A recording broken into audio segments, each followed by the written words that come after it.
Hello friends, मैं हूं अर्जुन। आज की इस वीडियो में बनाएंगे हम ये पोर्ट्रेट जो कि हम रेफरेंस में देख रहे हैं। मैंने 2-3 रेफरेंस ली है और इसी को मैं स्टडी करूंगा। मैं आपको कोशिश करूंगा सबसे पहले बेसिक बताने की। जैसे मैं ये बना रहा हूं, इससे पहले की जो स्टडी है, जैसे आपने लूमीज मेथड, बाकी के सारे मेथड्स किए होंगे। जैसे ये शेप आप देख रहे हैं स्क्रीन पे, इसको हम स्टडी करते हैं। ये एक बिल्कुल बेसिक फॉर्म है जो मैंने पहले काफ़ी सारी वीडियोस बनाई है, तो ये हमारे एक माइंड में रहनी चाहिए कि हम क्या शेप बनाने की कोशिश कर रहे हैं। उसके बाद जो बाकी की चीज़ें हैं, जैसे हेयर्स हैं, नोज़ हैं, लिप्स हैं, ये सारी चीज़ों की डिटेलिंग। डिटेलिंग में जब हम रियलिस्टिक पोर्ट्रेट करते हैं तो इन चीज़ों को हम छोड़ देते हैं। इसलिए मैंने ये रेफरेंस ली है ब्लैक एंड वाइट कुछ कास्ट स्टडी अकॉर्डिंग, कि जो हमें फॉर्म दिखाई दे रही है उस चीज़ को हम लेने की कोशिश करते हैं धीरे धीरे अपनी स्टडी में। धीरे धीरे हम ऑब्जर्वेशन उसके ऊपर लगाते हैं, उसके बाद हम रियलिस्टिक फॉर्म पे पहुंचते हैं। सपोज करो मैंने सीधा एक रियलिस्टिक पोर्ट्रेट स्टार्ट कर लिया, लेकिन मुझे बहुत सारी कन्फ्यूज़न रहेंगी, मुझे शेड कहाँ पे करनी है, फीचर्स कहाँ पे आ रहे हैं। उससे जो पहले की स्टडी है, उससे पहले जो बेसिक पॉइंट्स हैं उसके ऊपर मुझे जाना होगा। वहाँ पे क्या होगा, मुझे प्रॉपर तरीके से देखना होगा। जैसे ये स्कल का पॉइंट्स है, मुझे आईज़ कहाँ पे बनानी है, नोज़ कहाँ पे आ रहा है, डेप्थ वाला एरिया कौन सा है, उसके नीचे का स्ट्रक्चर क्या है। मुझे धीरे धीरे उनके लेयर्स के ऊपर काम करना होगा। यानी कि जो लेयर्स आ रही हैं ऊपर की ऊपर, उस चीज़ के ऊपर धीरे धीरे पॉइंट बाय पॉइंट हमें पहुंचना होता है। यानी कि हर एक चीज़ को आपने देखना है, पहले बेसिक पॉइंट पे काम करना है, उसके बाद आपने लेयर चेंज करनी है। यानी कि सबसे पहले आपने स्कल स्टडी करनी है, धीरे धीरे आपने उसके ऊपर स्किन लेयर्स देनी है, मसल्स की लेयर देनी है। उसके बाद ये चीज़ें आती हैं, जैसे हम किसी का पोर्ट्रेट बनाते हैं तो वहाँ पे हमारे पास ऑब्जर्वेशन वाली चीज़ जो है वो यही रहती है कि हमें डेप्थ कहाँ पे देनी है, हमें उस चीज़ का मोल्ड किस तरीके से तैयार करना है। जैसे मैंने आज कलरफुल या फिर रियलिस्टिक पोर्ट्रेट नहीं लिया, ये ब्लैक एंड वाइट सिर्फ वैल्यू डिसाइड करने वाली चीज़ है। जैसे आपको वैल्यू डिसाइड करनी आ जाएगी, कहाँ पे डार्क करना है, लाइट करना है, कौन सी चीज़ कहाँ पे आ रही है, राइट। अभी आपके पास एक मोल्ड है, इसमें फीचर्स नहीं है ज़्यादा डिटेलफुल, जो भी हैं ब्लैक एंड वाइट में है। आपको लाइट एंड डार्क करना है। मैं एक ब्लैक एंड वाइट फ़ोटो भी नहीं लिया है, क्योंकि जो फ़ोटो में दिखाई दे रहा है वो आपको एक्चुअल में दिखाई नहीं देगा। काफ़ी सारी कन्फ्यूज़न बढ़ जाती है इसलिए, क्योंकि उसमें टोन्स काफ़ी सारी बढ़ जाती हैं। आपको देख के अभी थोड़ी-सी आसानी लग रही होगी कि आपको फीचर्स दिखाई दे रहे हैं, जहाँ पे आपको हल्की-सी डेप्थ दिखाई दे रही है, तो वहाँ पे आपको मिडल टोन में काम करना है, हल्की-सी शेडिंग देनी है। जो मैं हैचिंग स्टाइल कर रहा हूँ, ये आपको सिर्फ़ एक दिखाने के लिए है कि आप उसको शेड कर रहे हैं। मतलब आपको किसी स्टाइल में नहीं जाना है, वहाँ पे कोई स्टाइल आपको नहीं नज़र आ रहा होगा, वहाँ पे वैल्यू नज़र आ रही है। तो मैं उसी वैल्यू को हल्का-सा दिखाने की कोशिश कर रहा हूँ, सिंपल तरीके से। मैं कोई एक्स्ट्रा डार्क या फिर बिल्कुल सेम टू सेम बनाने की कोशिश भी नहीं कर रहा हूँ। उसको समझने की कोशिश कर रहे हैं कि हम हैंडल किस तरीके के कर पा रहे हैं, ठीक है? उसमें क्योंकि जैसे हेयर्स हैं, वहाँ पे कोई डिटेलिंग नहीं है, लेकिन ना लाइट एंड डार्क हल्का-सा वहाँ पे आपको दिखाया गया है, हल्की-सी वहाँ पे ड्राइंग दी गई है। जैसे उसकी तरफ लाइट आप देख रहे हैं, तो लाइट किस तरीके से आ रही है, यहाँ पे नेक पे डार्क शैडो आ रही है, तो उसको किस लेवल पे जाके डार्क करना है। यानी कि जितने भी हमने शेड्स बनाए हैं लाइट टू डार्क, उनमें से कौन-सी शेड वहाँ पे फिट बैठती है, ये सारी चीज़ें हमारी ऑब्जर्वेशन की हैं। आपको अगर बिल्कुल बेसिक्स देखना है, मैंने काफ़ी सारी वीडियोस पीछे दी गई हैं, डिस्क्रिप्शन में आपको लिंक भी मिल जाएगा। वो सारी चीज़ें आप देख सकते हैं, स्टडी कर सकते हैं। तो मैं यहाँ पे इसी चीज़ की स्टडी कर रहा हूँ। जैसे रियलिस्टिक में आप बिल्कुल हेयर्स को ब्लैक बनाएँगे, बिल्कुल ब्लैक टोन देंगे। उसमें क्या है कि आपको लाइट एंड डार्क का पता चल जाएगा, लेकिन वहाँ पे आपको हेयर्स के स्टाइल में चले जाते हैं।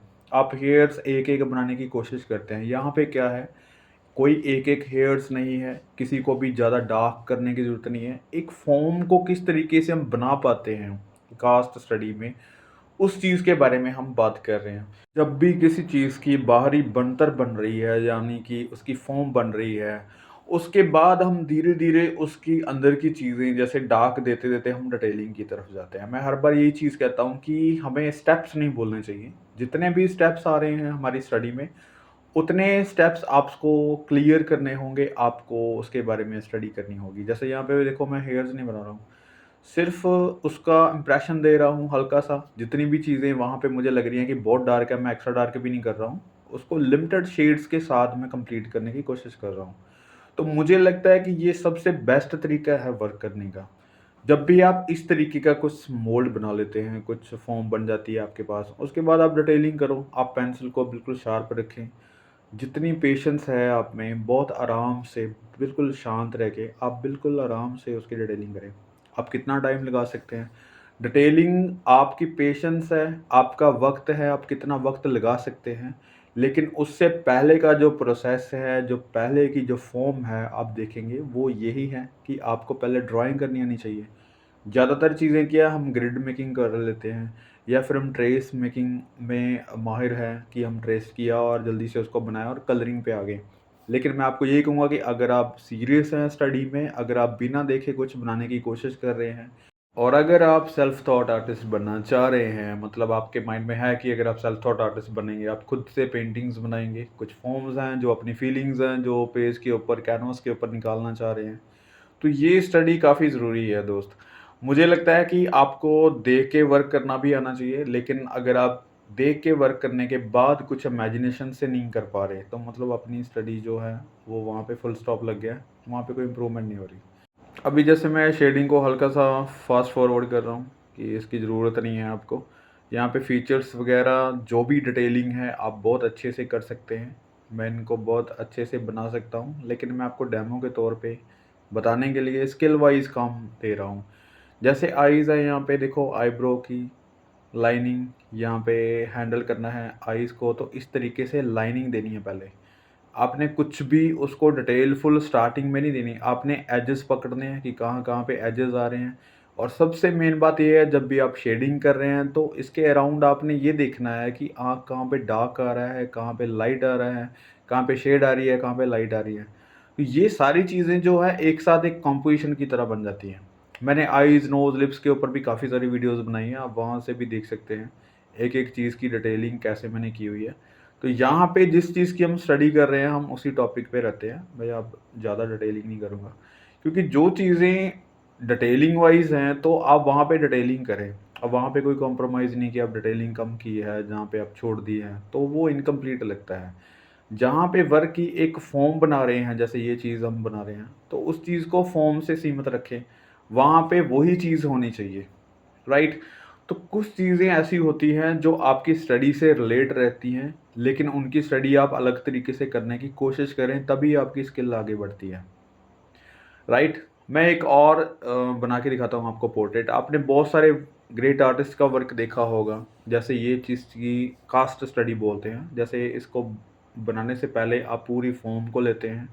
जैसे मैंने फिगर ड्राइंग बताया है, बाकी के पोर्ट्रेट्स बनाए हैं, पूरी फुल जो इमेज है, इसको आप प्रॉपर तरीके से ड्राइंग बनाते हैं। मैं बहुत ही छोटा-सा स्केच बनाने की कोशिश कर रहा हूँ यहाँ पे, जो आपको पता चलेगा कि मैं किस तरीके से ड्रॉ कर रहा हूँ। तो मेरा हर एक वीडियो में यही मकसद रहता है कि आपको अच्छे से मैं समझा पाऊँ। जैसे ये फ़ॉर्म है, तो आपको यहाँ पे एजेस दिखाई दे रहे हैं, उसी तरीके से आप एजेस को पकड़ो, उसी फ़ॉर्म को पकड़ो। जैसे आपने बिल्कुल फ्रंट फेस है, तो इसी फ़ॉर्म को लेके आपने धीरे-धीरे उसकी बाकी की चीज़ें ऐड करनी है। जैसे सबसे पहले मैं फ़ॉर्म क्या पकड़ रहा हूँ कि आईज़ और नोज़ आ गया, आईज़ के अकॉर्डिंग, ठीक है। जैसे हमने स्कल बनाई थी, वैसे ही यहाँ पे स्कल वाइज़ वहाँ पे मैं कोशिश करूँगा कि जो डार्कनेस आपको दिखाई दे रही है, वहाँ पे मैं डार्क के निशान लगा लेता हूँ। डार्क के निशान इस तरीके से लगाने हैं, जैसे हमारी स्कल है, उसी चीज़ को माइंड में रखनी है, जैसे वहाँ पे आपको दिखाई भी दे रहा है, तो वही चीज़ सेम यहाँ पे रिपीट हो रही है, लेकिन सिर्फ़ एंगल चेंज है। इसी तरीके से आपने काफ़ी वर्क देखे होंगे, जैसे कुछ मास्टर स्टडी करते हैं, तो इन चीज़ों की स्टडी इसलिए करते हैं क्योंकि उन्होंने किस तरीके से डिटेलिंग किया है।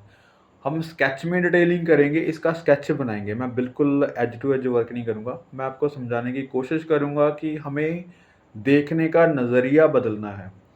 किसी भी वर्क को अगर आप कॉपी कर रहे हैं, किसी ग्रेट आर्टिस्ट का वर्क है या किसी आर्टिस्ट का है या फिर किसी की फ्रेंड का है या किसी का भी है, कोई अच्छा वर्क है, उसको आप कॉपी कर रहे हैं, तो सबसे ज़्यादा ज़रूरी चीज़ है कि आप उसको ऑब्ज़र्व करें, किस तरीके से उसने बनाया है, कौन-सी चीज़ से स्टार्ट किया है, कहाँ से उसने एंड किया है, किस तरीके से उसने हैंडल किया पूरा।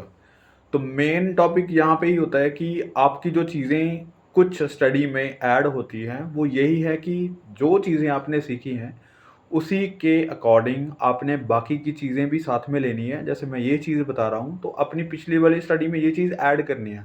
उसको छोड़ के बिल्कुल डिफरेंट तरीके से काम करने नहीं लग जाना कि इसका कोई और तरीका है। बिल्कुल वैसे ही जैसे एक स्कल को आप देख रहे हैं यहाँ पे जैसे डार्क दिख रहा है आपको, आईज़ के अकॉर्डिंग, नोज़ के आस-पास, यहाँ पे लिप्स के अकॉर्डिंग आपने डार्कनेस दिख रही है, तो इसी चीज़ को वहाँ पे ऑब्ज़र्व कर रहे हैं हम। उस फ़ॉर्म को धीरे-धीरे अंदर लेके आना है उसको। वही फ़ॉर्म को धीरे-धीरे जो ऊपर वाली लेयर्स हैं, जैसे मैंने पहले भी बताया, उस लेयर्स के ऊपर आपने काम करना है। जैसे जो लेयर्स आपकी दिख रही हैं, नोज़ आ गया, लिप्स आ गए, यहाँ पे चिन आ जाएगी, राइट? उसके बाद ये बीड है। तो बाकी की फ़ॉर्म जो स्कल मैंने अभी आपको जैसे दिखाया उसके फ़ॉर्म्स के बारे में, तो वो फ़ॉर्म इसके अंदर ही है।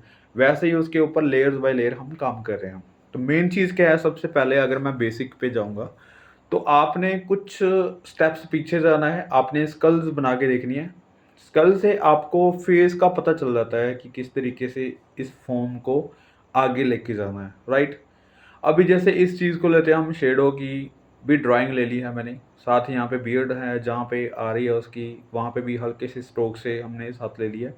सबसे पहले उसकी फ़ॉर्म जैसे मैं शेड कर रहा हूँ, जहाँ पे डार्क है, काफ़ी ज़्यादा एक्स्ट्रा डार्क में रखते हैं उसको। लेकिन मैं यहाँ पे एक्स्ट्रा डार्क या फिर कुछ ऐसा नहीं करूँगा, मैं इस चीज़ को हैंडल करने के बारे में बता रहा हूँ आपको, कि आप जब स्केच बना रहे हैं तो आप इतनी ज़्यादा मेहनत करने की ज़रूरत नहीं है। आप कुछ स्केचेस बनाओ, धीरे-धीरे उस स्केचेस को अच्छे से मैनेज करो। आपको जब मैनेज करना आ गया तो एक बड़ा-सा चार्ट लें, उसके ऊपर आप इस रेफ़रेंस को देखें, कोई भी रेफ़रेंस हो, बड़े आराम से उसको अपनी जो स्टडी है, उसको आप निखार सकते हैं, दिखा सकते हैं करके कि आप कितने पॉइंट पे ले जाके उसकी डिटेलिंग कर पाते हैं। उसको कितना हूबहू वैसे का वैसा बना पाते हैं, ठीक है? ये मैं एक चीज़ और कहूँगा कि किसी के वर्क को अगर आप कॉपी कर रहे हैं तो ज़रूरी नहीं है कि आप उसी के तरीके का बनाओ। आप कुछ चीज़ें उसमें ऐड कर सकते हैं, इसको कलरफुल बना सकते हैं, इसको आप ब्लैक एंड वाइट में भी बना सकते हैं। लेकिन पहले हम कॉपी कर रहे हैं, उसको स्केच कर रहे हैं, कितना हम उसको एक्यूरेट बना रहे हैं या फिर कुछ चीज़ें मिसिंग कर रहे हैं या फिर हम स्केच में हैं तो क्या-क्या चीज़ें उसकी मेन हैं जो हमने छोड़नी नहीं है। तो कुछ चीज़ें ऐसी होती हैं जो हम छोड़ सकते हैं स्केचेज़ में, उसमें ऐड नहीं कर सकते और ज़्यादा चीज़ें, राइट? यानी कि एक स्केच में हम कितनी डिटेलिंग कर सकते हैं वो भी एक मायने रखता है। और जैसे वो एक फ़ॉर्म है एक पोर्ट्रेट की और उसके ऊपर जो लाइट दी गई है, वो किस तरीके की जा रही है उस चीज़ को हम कैप्चर कर रहे हैं। तो वहाँ से हमारे जो स्टडी में जो भी लेवल है, जितना भी हमने स्टडी किया है उस चीज़ का पता चलता है, राइट? मैंने काफ़ी सारी वीडियोज़ जो है इमेजिनेशंस के ऊपर डाली है, क्योंकि मुझे अच्छा लगता है इमेजिनेशन वर्क करना। और जो फिगर्स रहती हैं, काफ़ी ज़्यादा वीडियोज़ मैंने अपने अकॉर्डिंग जो भी मैंने अभी तक स्टडी की है उसके ऊपर बनाई है, जो इमेजिनेशन जो हम मेमोरी से ड्राइंग बोलते हैं। तो उनसे जितनी भी चीज़ें हमने ऐड करनी होती है हम कर सकते हैं, जो भी चीज़ें हम सोच के बना सकते हैं, बना सकते हैं। लेकिन यहाँ पे जो रेफ़रेंस ली गई है उसी को हम कॉपी कर रहे हैं हल्की-सी। तो मैं यहाँ पे बताने की कोशिश करूँगा कि जैसे मैं हैचिंग स्टाइल में कर रहा हूँ, ये हो सकता है आपको हैचिंग स्टाइल मुश्किल लगे, आप किसी और स्टाइल में कर सकते हैं, क्रॉस हैचिंग कर सकते हैं या फिर आप स्मज कर सकते हैं, जैसे वहाँ पे स्मूथ शेडिंग दिख रही है। आप कास्ट स्टडी जिसको बोलते हैं, कास्ट शेडिंग, उस तरीके से आप कर सकते हैं, मतलब अलग-अलग लेवल हैं। तो मैं आपको ये चीज़ बताने की कोशिश करूँगा, जो मेन है कि वैल्यू जो है वो सेम रहनी चाहिए। जैसे यहाँ पे डार्कनेस है, तो मैं डार्क करूँगा। शैडो में मुझे डार्क लग रहा है काफ़ी ज़्यादा, एक्स्ट्रा डार्क, क्योंकि जो ग्रे है वो उसका बेस लाइनिंग है, मतलब बेस कलर है। एक्स्ट्रा डार्क बोल सकते हैं जो उसके ऊपर शैडो आ रही है नज़दीक से।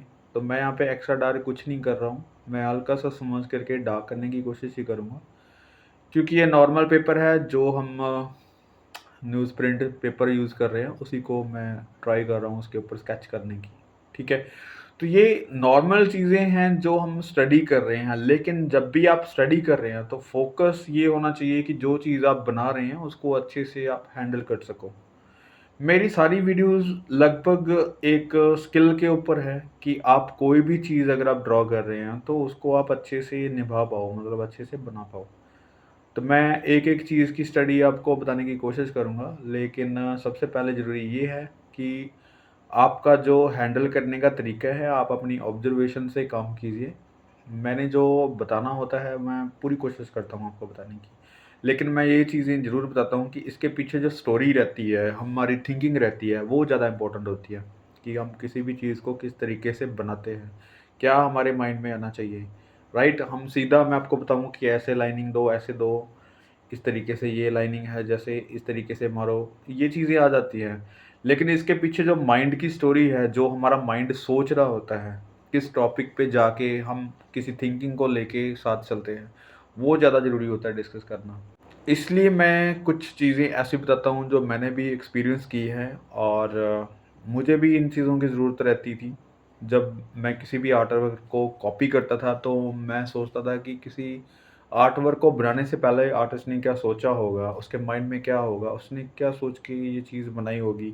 ये चीज़ें काफ़ी इम्पोर्टेंट होती है हमारी स्टडी में, तो हम वहाँ तक पहुँचते नहीं। हम सीधा आर्टिस्ट के वर्क को देखते हैं और वर्क के ऊपर जो लगी होती हैं कलर्स उनको देखते हैं या फिर लाइट एंड शेड्स को देखते हैं, हम वहीं तक सीमित रह जाते हैं। लेकिन उसकी पिछली जो स्टोरी है, उसके माइंड में क्या है, क्या फीलिंग्स रही होंगी उसको बनाते हुए, इसके बारे में सोचना काफ़ी इम्पोर्टेंट हो जाता है हमारे लिए जब भी हम किसी आर्ट लाइन में होते हैं।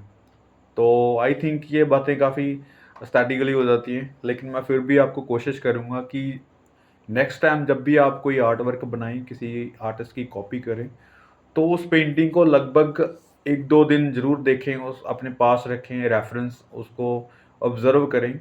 एकदम से आपने रेफ़रेंस निकाली, कॉपी करना स्टार्ट कर दिया, तो आप अच्छे से कॉपी नहीं कर पाएँगे। मुझे लगता है कि कुछ ऐसे आर्ट वर्क्स होते हैं, जो आपको 1 मंथ या फिर 1 साल भी लग जाता है उसको समझने में, उसकी कलर स्कीम समझने में। जैसे फॉर एग्ज़ाम्पल मैंने काफ़ी पेंटिंग्स 3-4 बार कॉपीज़ करके सेल की होंगी पब्लिक डिमांड पे। जो भी ऑर्डर्स वर्क मुझे मिलते हैं। लेकिन जो फर्स्ट कॉपी की होगी तब मैंने किसी और तरीके से की होगी। नेक्स्ट टाइम जब कॉपी करने का उसी सेम पेंटिंग का आया तो मैंने कोई अलग थिंकिंग से उसको बनाया। और जो अभी मेरी थिंकिंग है तो बहुत सारी चीज़ें अभी मैंने जो लेटेस्ट कॉपी की है, तो वही सेम पेंटिंग थी, मैंने काफ़ी चीज़ें और सीखी हैं उस पेंटिंग से, कलर स्कीम को अच्छे से और गहराई से देख पाया हूँ, और ज़्यादा पैचेस वर्क जैसे ब्रश स्ट्रोक्स हैं उसके और ज़्यादा समझ पाया हूँ। मतलब बहुत सारी थ्योरीज़ रहती हैं जब भी हम किसी आर्ट वर्क को कॉपी करते हैं, तो हमारी समझ के अकॉर्डिंग हमें चीज़ें समझ में आती हैं। पहले मुझे जितनी समझ आती थी, अब उससे बेटर आने लगी हैं। तो धीरे-धीरे हम इस तरीके से अगर किसी चीज़ को समझते हैं, तो हमारे अंदर वो चीज़ें समाने लगती हैं, घर करने लगती हैं, तो वो चीज़ें ठहरने भी लगती हैं हमारे अंदर, राइट? तो स्टडी के बहुत सारे मायने हैं, हम किसी भी आर्ट वर्क को जब कॉपी करते हैं, तो ऑब्जर्वेशन अपनी ज़रूर लगाएँ, किस तरीके का ये आर्ट वर्क है। अभी जैसे आप रेफ़रेंस में देख रहे हैं, वहाँ पे आपको स्मूथ शेडिंग लग रहा है, राइट? तो मैंने इसको हैंडल किया अपने तरीके से, हैचिंग स्टाइल से इसकी स्टडी की है। तो इसी तरीके से आप कोई भी स्टाइल यूज़ करें, उसको स्टडी करें, आर्ट वर्क कोई भी लें, लेकिन उसको अच्छे से ऑब्ज़र्व करके बनाएँ। अच्छे से पहले देखें, आप 10-15 मिनट, 20 मिनट उसको अच्छे से देखें, निहारें, फिर उसके बाद उसको बनाना स्टार्ट करें। तो आपको काफ़ी हेल्प मिलेगी, क्योंकि जितनी आप चीज़ों को देखेंगे अच्छे से, उतना ही अच्छे से आप बना पाएँगे। Thank you so much for watching this video.